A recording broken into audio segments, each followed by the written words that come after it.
what up, YouTube? Alon So Q here, and I want to talk real quick about Donald Trump and how I feel about this election, because my view, I'm not seeing it on Facebook, and maybe I need more Republican friends, is what I need, Republican and conservative friends, because I don't think anybody I know agrees with me on this, and I've felt sort of silenced for this whole fucking election, and scared to sort of speak my mind, but anyway, what I'm getting at is that I'm really, really happy about Donald Trump winning the election. And I didn't know how I'd feel. I didn't vote for Donald Trump. I didn't really care if he won or lost.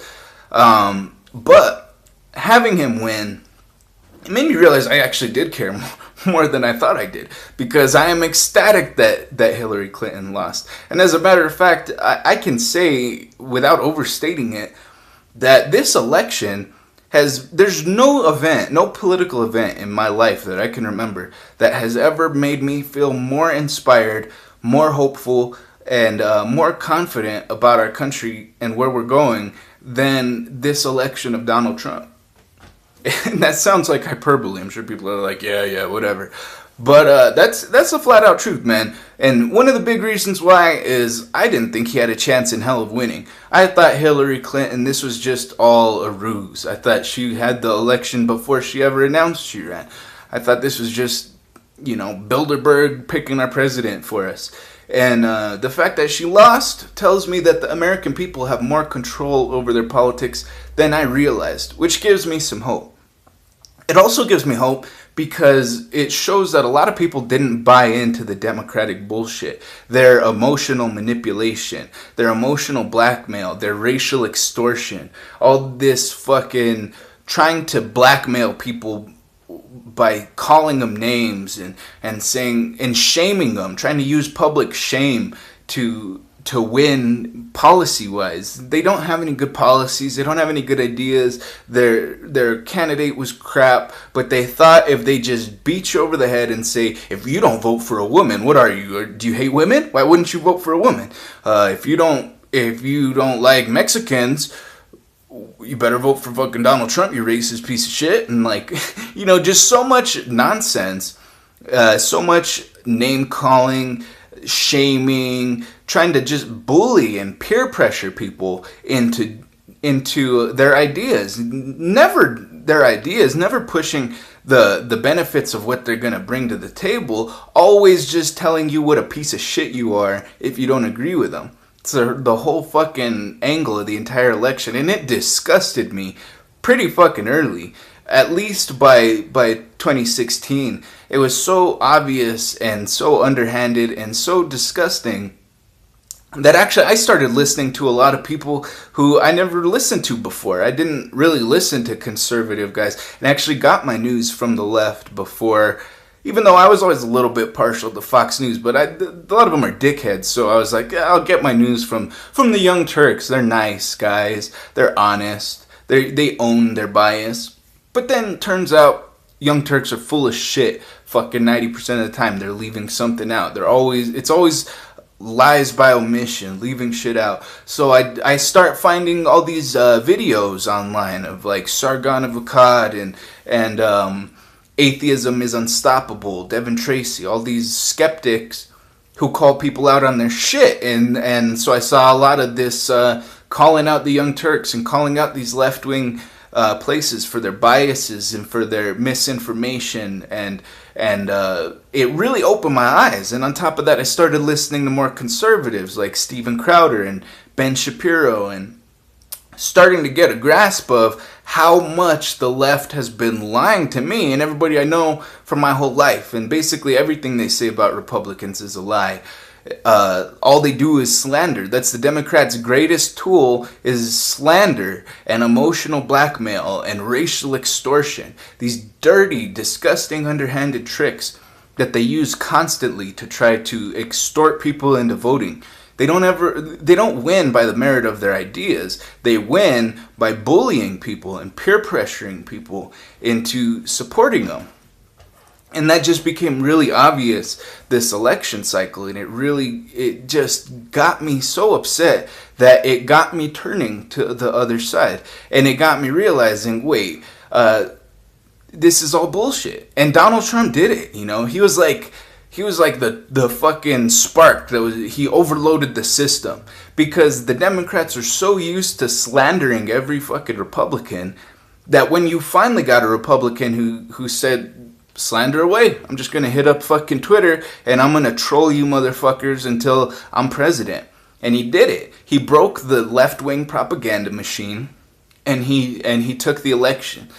And he's not my favorite guy, but the fact that he did that, it was brilliant, and it earned a lot of respect for me, because he used their fucking wickedness against them. The fact that they were gonna take everything he said out of context and twist it into something fucking crazy.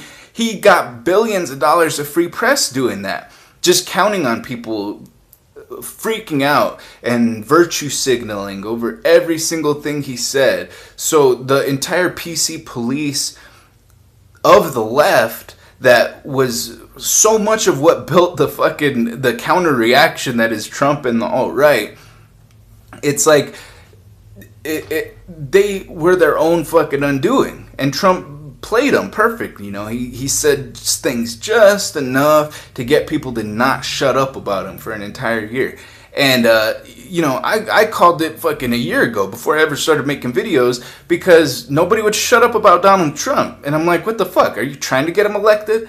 And it turns out they were, because Hillary Clinton thought Donald Trump was her best chance of getting to be president, so her buddies were trying to build up Donald Trump so she could have an easier path to the White House, and it backfired.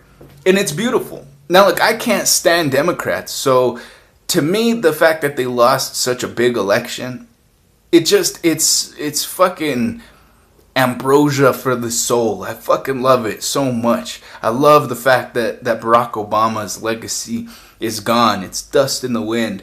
And I love the fact that Democrats don't know what's going on, because they're so far in their bubble. Their heads are so far up their own asses that they are just eating themselves alive, and they don't know what to do, because their tricks aren't going to work anymore. And that's the most inspiring part about it. The fact that Donald Trump beat Hillary Clinton at this moment in time tells you that enough Americans are fed up with Democrats and leftists and all this fucking cultural Marxism and identity politics and racial extortion and emotional blackmail, all these disgusting tactics that the left uses. People are done with it. And not just Republicans. It wasn't Republicans that even got Donald Trump elected. It was Democrats. It was Democrats who voted for Barack Obama because Obama was the change candidate, who voted for Trump because he was the change candidate. And it's also Democrats who stayed home because they grew a conscience and they said, no, I can't vote for Hillary Clinton. She's a fucking crook.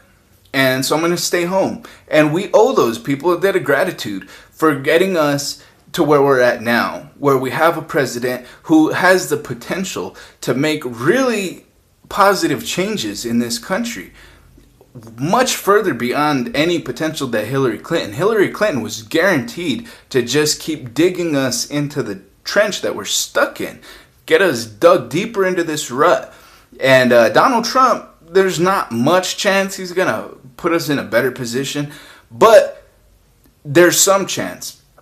And in particular, what I mentioned in September, his education. And that was the big thing. I said that before. That's my number one policy position, is education. And the one thing that is keeping us with Trumps and Clintons as our presidential candidates is our educational system, or our indoctrinational system. And that's what Hillary Clinton wanted, was more power for the government, more indoctrination. And Donald Trump is saying, give parents a choice. So if we can get the reforms that Donald Trump is proposing, like I said before, that is the only thing that is going to stop future Trumps and future Clintons, is to get these much needed educational reforms that Donald Trump has said he's going to do. And based off his cabinet appointment, he's going to go forward with it. So I am very optimistic about that. I'm very optimistic about the fact that he said cannabis should be a states' rights issue. Some of his appointments are anti-cannabis, and that's alarming. But like I said, the education thing, some of the stuff he said about the Supreme Court, some of the stuff he said about gun rights, and he's got a lot of potential to be a good president. And so people pulling their hair out and acting like this is the worst thing that ever happened, I just don't get it. And the only reason I say that is because from my perspective. From their perspective, I guess I can get it because they live in their bubble and they don't care about anything except their own authoritarian vision of what America should be. But I don't share that vision. And so I am very inspired by Donald Trump, and I'm worried about him. I'm going to be critical of him. I'm not going to just fucking give him a free pass like Democrats did to Barack Obama for 8 years. No, I'm concerned about him, but he's an inspirational figure. He took on the left-wing propaganda machine, and he used their own bullshit narrative against them, and he used it to win. People recognized how full of shit the media and the Democrats were, so they stayed home or they switched party and voted for Donald Trump. These are inspiring things, man. So I have hope for the future, and I have more hope because of the outcome of this election. It gives me hope for what's to come, and are people going to wake up? And I have a problem with the fact that a lot of people really support Trump, or they really supported Hillary Clinton, because both these people are terrible. Trump's economic ideas are pretty terrible, aside from his wanting to lower taxes. I'm all for that, but when it comes to tariffs and stopping immigration and stuff like that, I think it's problematic, but we can keep moving forward, especially if we get this education reform through, because people really need choice in their education, not indoctrination. And that's what the Democrats want, is pure indoctrination. So I could not be happier that Donald Trump won this election. I look forward to the future, and let me know what you think. Are you excited for the future, or are you worried? Some combination of the two. Would you have been happier under Hillary Clinton? I know I wouldn't, and I cannot even imagine the kind of dystopian future that we are avoiding by not having elected that crazy woman as our president. So yeah, tell me what you think. Like, subscribe. Peace and love, gente. Watch out for the next one.